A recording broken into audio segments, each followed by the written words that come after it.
If you've joined me already, this is my elevator music while I put a few things into place. So I am just whistling Sweet Caroline while my brain does other work. Please put a penny in the hat that's being passed round.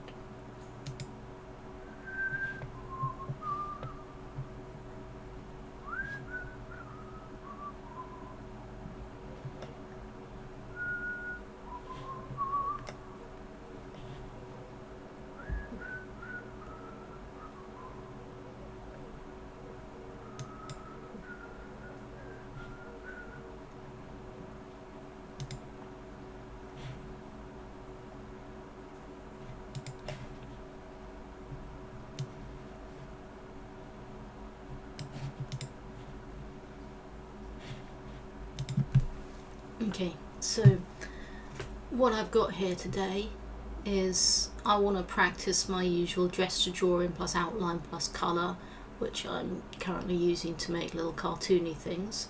I'm doing pictures of characters in my role-playing group, and what we have is a scribe, and is called Xenophos, and he doesn't get up to much a lot of the time, and I want to make him dramatic. So, you know, thinking of him as a stick man, what do I do with the arms and legs of someone who doesn't often have a sword in his hand but does sometimes? I could do him wielding a sword. Whee, sword. It's not a very good sword because he's not great with swords, but still I'd like to have a sword that's together like that. Or I could go the other route and I could do something dramatic with a quill. And I think I'd quite like to do something dramatic with actually what he's going to have is probably a clay tablet, or possibly a clay tablet, but possibly a quill. Having had a brief think about that, he might use a clay tablet at home, but while he's out he'll use parchment. So a parchment is all kind of floppy, and then we'll have a quill that's like that. And I don't think it really matters that it's very floppy, because this is a cartoon style. So with those as my inspiration, I'm gonna get rid of the sword, and I'm not gonna bother with trying to find a dramatic scribal pose. What I'm going to do is use a dramatic pose in general and just make them into, and that goes up there to remind me, just make the quill and the parchment part of the pose. And back to brush and eraser. I like to erase by hand, I don't know why. I mean, I could choose the eraser quite easily from over here and it would do nicely, but I think it's that as a painter I was taught that the edges of things should always match, so I just make sure that the edges of things match when I'm doing this. Okay, and we're on our colour layer right now apparently, so we'll go to our gesture drawing layer. I'm even going to go so far as to lock the other two layers, which will puzzle me later. So what we've got, we'll do our standard gesture drawing. He's standing there, he's probably looking down, so that's the angle of face. That's like the ear and the nose approximately, but I'm going to have to change that because I don't have much room. He's got a beard, and we should deal with that beard as early as possible because it's going to be part of things. So his beard is going to be like that. He's tall and skinny, so we'll give him shoulders, then we'll give him hips, and that's actually taller and skinny than most of our other characters, so we'll give him hips there. And I suppose people should have knees. For drama, rather than having a nice little safe contrapposto, we'll have splayed out legs. So he's doing the challenge look. He's doing the look at me, I have a great big sword appearance, but what he's actually got is a little floppy quill. He'll definitely be right-handed. I wonder if I can make that. I don't think I can. I think I've probably got him too short, but I'm tempted to make that quill.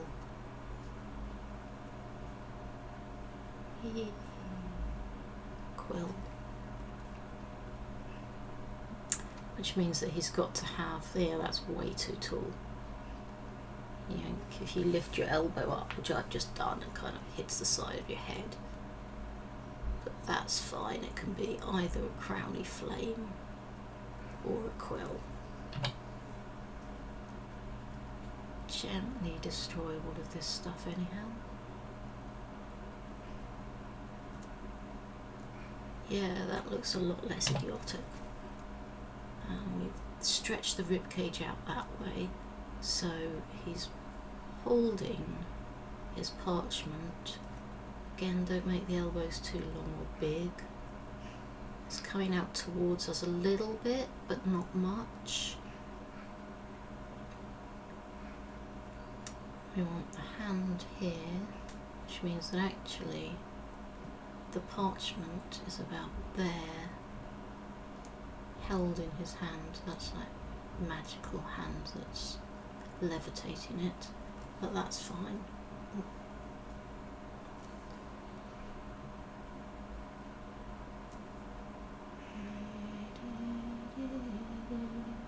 That's my lift music again as I think of things. Okay, I think we're done with that layer. So now we move on to our layer 2. We go to black and we put in the actual line detail. And now we know where he's looking. But it's very important to remember the beard plus dark, and I hate curly hair, especially at this scale. I'm determined, I say I'm determined not to get any smaller, but I'm just going to have to get smaller for the face, which means that all of our lines on this layer should be smaller, and they'll unite it. So he's got his eyebrows about here.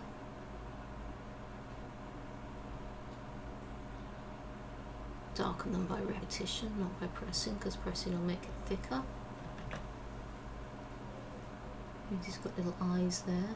Everyone's just getting these sketchy eyes, which means his chin is probably around here and his beard is probably around there, but that's fine, we put the beard in the first place.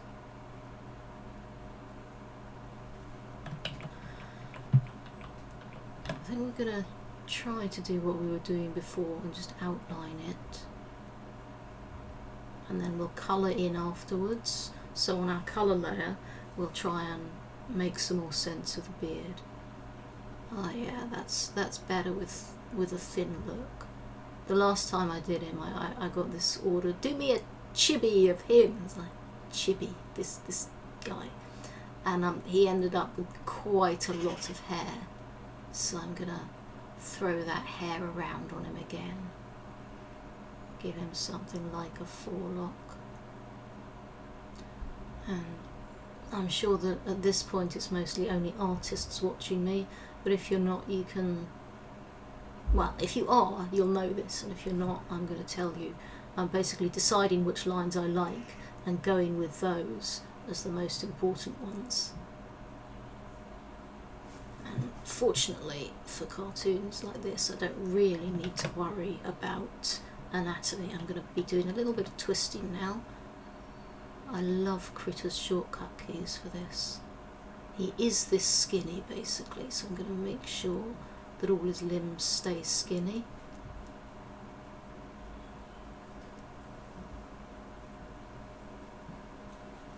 Do say hello if you're around, it's nice to know. For those who are wondering, I'm using a bamboo fun, which is quite an old tablet.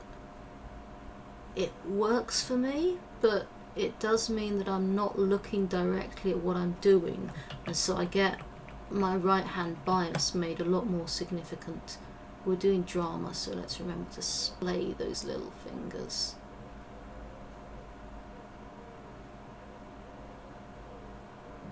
because he's actually got fingers out at all angles. He's about to strike. He looks a little tiny bit like Will Shakespeare there, and that worries me. Maybe that's just me.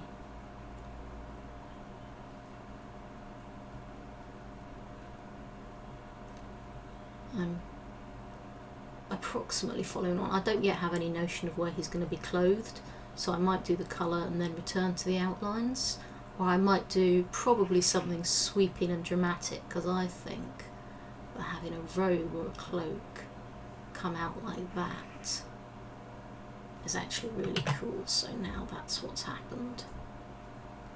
He's got something there, and he's probably got something here as well for the counter.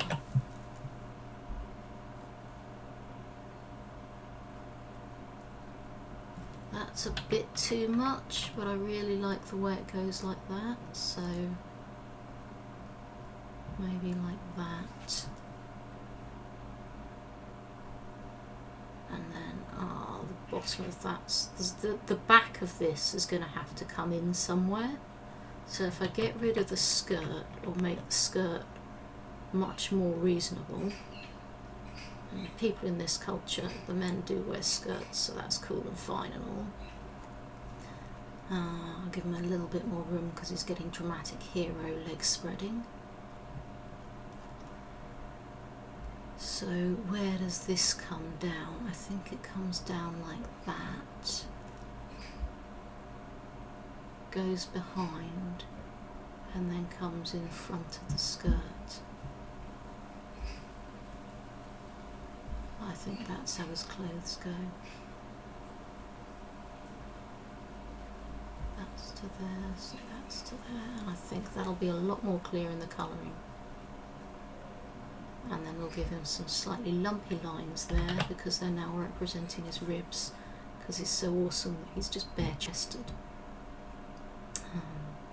We'll draw the legs in, even though we've got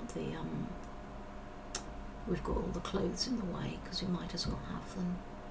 Give the guy a knee, we can work out where his calf is. I get to the point where, as usual, I hate feet. Everyone wears sandals in these. Knees. Muscles, more muscles. He doesn't have this many muscles. It's a self-described really skinny bloke. I liked that line, but it was in the wrong place. Make sure that this foot is a bit more sideways. That's a bit less sideways, because that gives us a twist to his whole body. Again, I like that line, but it's in the wrong place. But that's fine. We're now doing sandal straps, and if I can just close off this, not at this angle I can't, so this is one where I take advantage of krita and just rotate, and then I can put it in as a natural line. There, so now we have an approximation of Xenophos. We need to make sure that this all meets somehow. And we probably need some underarm hair there, because no matter how awesome you are, if you're doing that, you get underarm hair. I'm a bit sad that this cute little shoulder's going to go.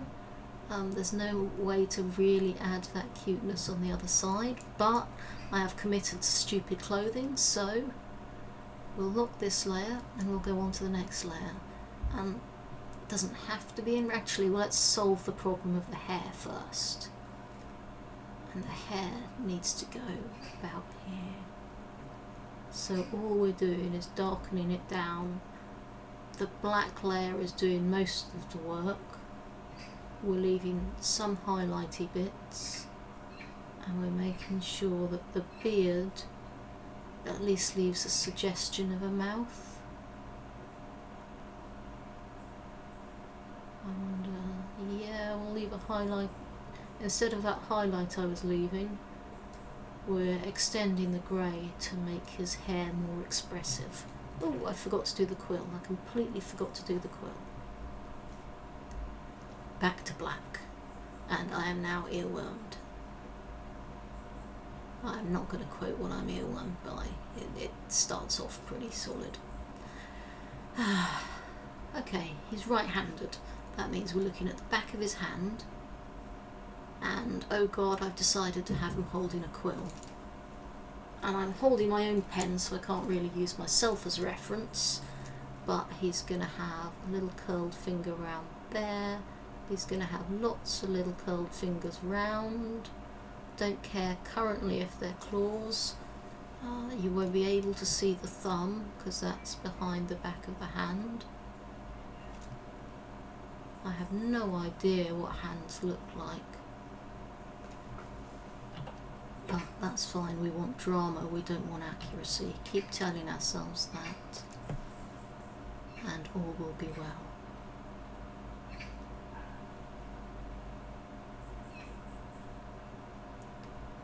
Feathers don't take on this shape particularly, but do I care? Actually, I really, really do care, and that's why I sometimes take hours over a scribble. I get that unfortunate obsessive look. When we did our original scribble, that was very loose, and we were allowed to get away with very loose. We could have very loose, but what we can't have is inaccurate. So let's try an actual, yeah, I kind of like that. If I can just loosen that line a little and get the correct, there we go. That is actually okay, because now it's a totally over the top feather as opposed to a feather drawn wrong. Ease off the edges and then go back to our colour layer. And I kind of like the idea of a bright red feather.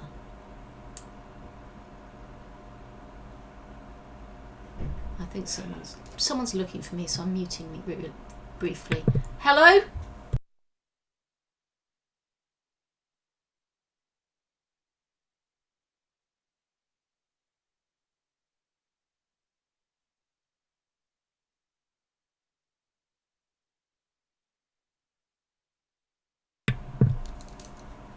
Someone else is doing the shopping, which is awesome. Having got this nice orangey red in there, I think I want to continue it because it's such a bright, beautiful colour. It should be everywhere, but those are too thin. Sweeps of colour, maybe. Now this is unfortunately the opposite of my right hand sweep. So all the way upside down, that's too weak.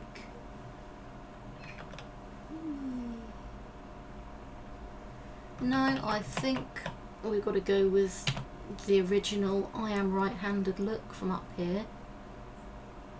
And we're not trying to get the idea of a big sweep of colour with our lines, we're trying to get the idea of a big sweep of colour with some colour blocks. Darker in here, because I don't know how the light goes, I never do light on these, but I think that probably we got some billowing effect. Nah, that colour's not really suiting. Back to our orange, and we'll just leave some spaces.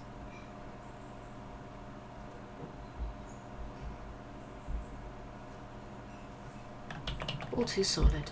I've lost the fluidity that I have in this area because I'm getting bogged down in details.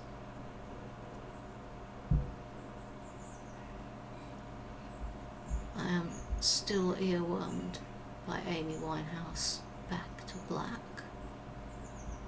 So everyone else is welcome to join me. Having seen that, I'm not quite sure. I think this angle should be lower here. So back to this layer and let's make that I pressed black. Maybe I didn't. Make that a much lower angle, and then it finishes off more satisfyingly.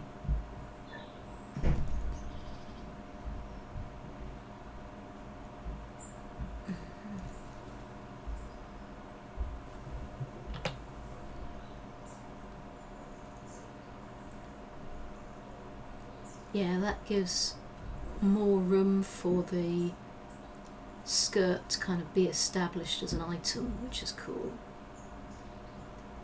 And it turns out that I really rather like this blue lump here, so I'm actually gonna attempt to bring through just a little bit of tension in the fabric. Yeah, I like that. D-line this, D-line that. No idea what's going on with the skirt, but now the skirt and the upper aren't arguing with themselves. And I do really like this formation, but kill your darlings. That gives us a cleaner and much more dramatic look. I think. There.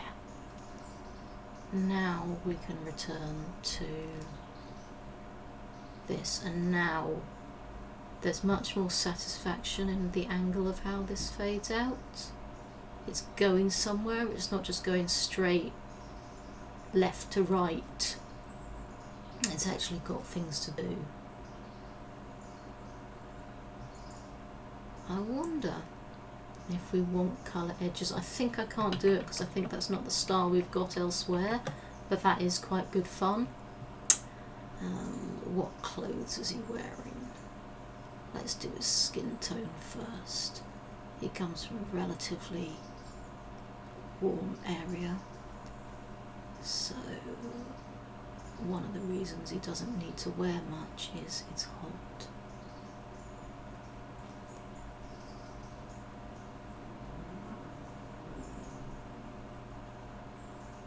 That kind of looks like arm hair, which is cool.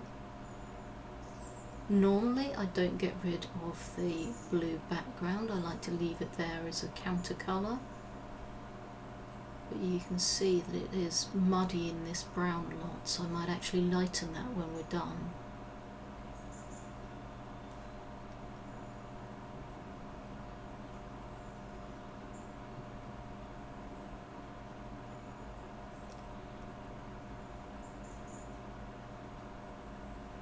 Sandals don't mean that you don't have colour there, it just means that I've scribbled all over it.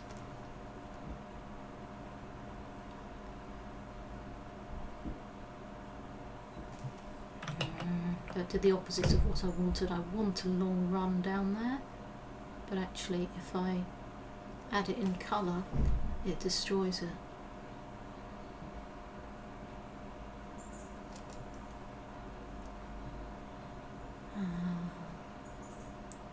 Dramatic ribs. Way too solid there.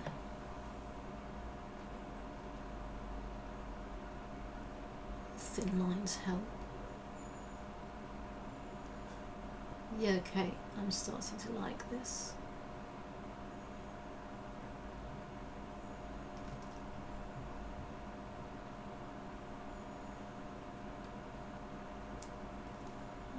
He needs a stronger nose now, because it's vanished. I've definitely got the Will Shakespeare thing going on. And a colour that isn't red or brown for the skirt. Green is a good traditional colour for reasons. And we'll take that counter to the other angle and colour the parchment. That's gonna be kind of a dull yellowish, maybe. It's quite, maybe if I start with orange. Yeah.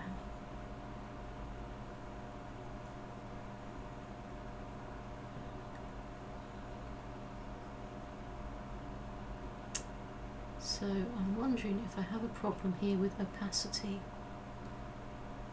Yeah, that's part of my problem. I have to go over things a few times.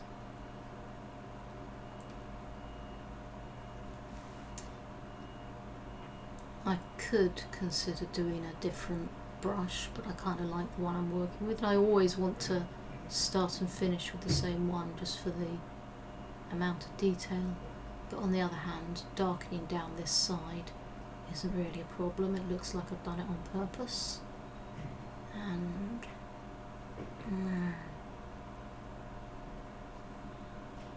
right, back to layer 1 with the eraser. And I'm just going to take out a lot of the bits that are ruining lines and damaging the look of it. We'll leave the outsides of joints and stuff, but the insides can be cleaned. Maybe not with that one, because that's a good shadow under the arm.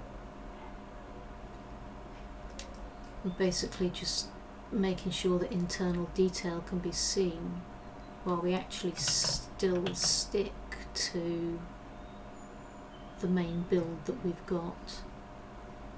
And then I've got to kill my last darling here, because I've got to get rid of that little shoulder bump, because that's no longer a shoulder.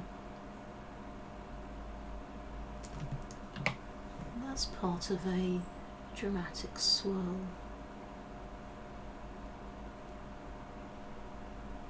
There. And that's our scribe, and that's our scribe looking really dramatic, because otherwise only the people with weapons will get to look dramatic.